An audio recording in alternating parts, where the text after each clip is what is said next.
Hi guys! KRC here for today's video. Samahan nyo naman akong mag-breakfast. At ito na nga, nagbaon ako ng chicken adobo. Shoutout sa'yo, Ate Doreen. Siya po ang nagluto nito. Pero bago yan, syempre, ayan, magpe-pray naman tayo, no? Huwag natin kalimutan yon, magpasalamat bago tayo kumain.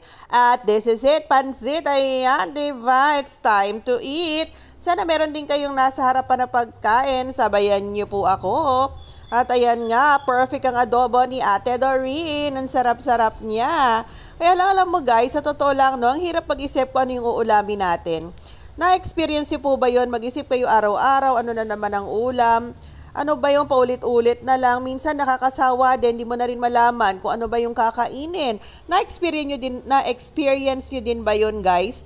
Yung ganong mga senaryo na naiirapan kang mag-isip, lalo na kung ang mga kasama mo sa bahay ay maselan din sa pagkain. Meron kasi mga pagkain na tayo lang ang may gusto, sila naman ayaw. Kaya minsan hirap na hirap ako kung ano ba naman yung lulutuin at ipapakain sa aking mga anak.